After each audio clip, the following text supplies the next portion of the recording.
Olá, amigos e alunos. Hoje eu volto com mais uma dica de processo penal para exame de ordem. Vamos trabalhar hoje com as espécies de flagrante, mais especificamente com aquelas previstas de forma expressa no Código de Processo Penal. Então, a primeira espécie de flagrante é o chamado flagrante próprio, também conhecido como perfeito, real, verdadeiro ou flagrante propriamente dito. É importante que vocês conheçam todas essas nomenclaturas, porque elas são cobradas tanto no exame de ordem como em concursos públicos. Então, o flagrante próprio ocorre quando o agente é capturado cometendo a infração penal ou quando acaba de cometê-la. Portanto, eu terei o flagrante próprio quando o agente é surpreendido cometendo a infração penal ou quando acaba de cometê-la.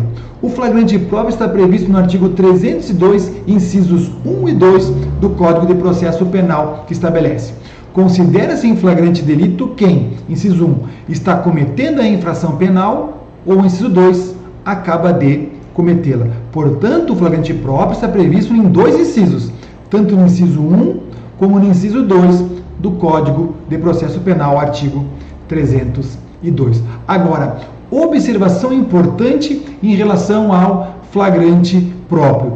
Como estamos falando de prisão, a expressão acaba de cometê-la deve ser interpretada de forma restritiva, ou seja, sem qualquer intervalo de tempo. Então, em outras palavras, o agente ele é encontrado ainda no locus delicti. Ele não conseguiu se afastar nem da vítima, muito menos do local do delito. Então, o agente surpreendido, quando chega algum vizinho que ele ouve alguns gritos numa residência, quando o vizinho ingressa na residência, está ali o autor da infração ainda dando facadas na vítima, então está cometendo a infração penal, ou está do lado ali, da pessoa já morta quando ele acabou de cometer a infração penal. A segunda espécie de flagrante é o chamado flagrante impróprio, também conhecido como imperfeito, irreal ou quase flagrante. Esse ocorre, conforme estabelece o artigo 312, inciso 3, quando o agente é perseguido logo após pela autoridade, pelo ofendido ou por qualquer pessoa em situação que faça presumir ser ele o autor da infração. Então, aqui no caso do flagrante impróprio, eu terei a perseguição. E aí a pergunta que sempre surge é: Leonardo, quanto tempo pode durar esta perseguição? Então, o Código de Processo Penal, ele não estabelece prazo, um tempo em que pode durar essa perseguição. Então, o importante que vocês saibam é que ele pode perdurar durante várias horas, até mesmo mais de um dia, desde que a perseguição seja ininterrupta, ou seja, contínua, sem qualquer solução de continuidade. Então, o que importa não é o prazo, o tempo da perseguição, mas sim que não ocorra qualquer solução de continuidade.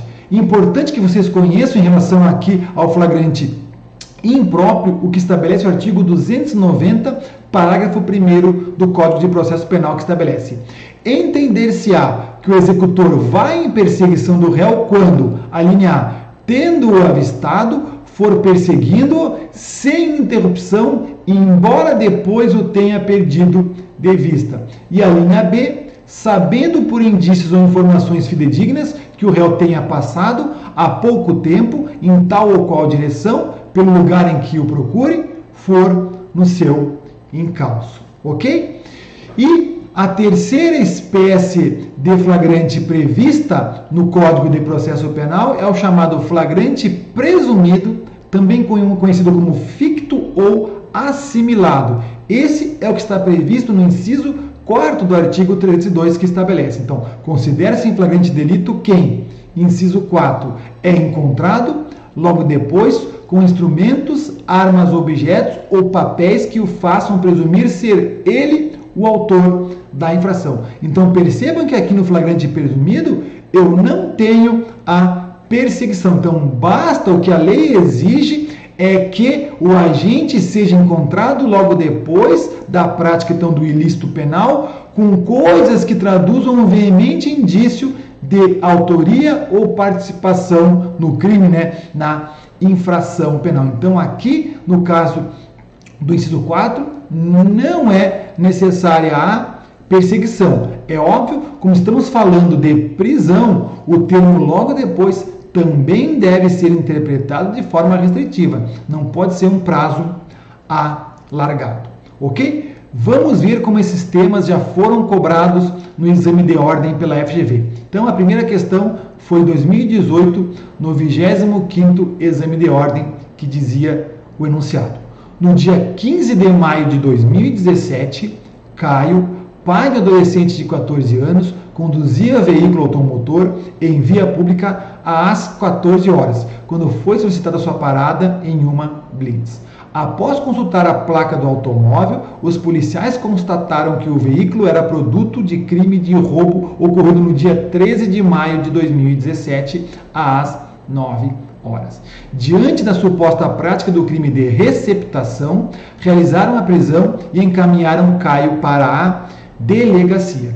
Em sede policial, a vítima do crime de roubo foi convidada a comparecer e, em observância a todas as formalidades legais, reconheceu Caio como o autor do crime que sofrera.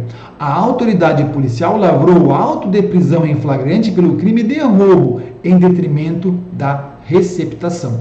O Ministério Público, em audiência de custódia, manifesta-se pela conversão da prisão em flagrante em preventiva, valorizando o fato de Caio ser reincidente, conforme confirmação constante de sua folha de antecedentes criminais. Então percebam que a FGV ela não vai entrar na discussão e colocar um enunciado que ocorreu poucas horas da prática da ocorrência da infração penal até a detenção do agente. Aqui eles colocaram de forma escancarada que o fato, o crime de roubo ocorreu no dia 13 de maio de 2017 e a detenção do Caio somente ocorreu no dia 15 de maio de 2017. Então, portanto, 2 dias após a ocorrência da infração penal. Então, vinha as assertivas. Então, quando da sua manifestação, o advogado de Caio, sob o ponto de vista técnico, deverá requerer, então a assertiva correta era a assertiva B,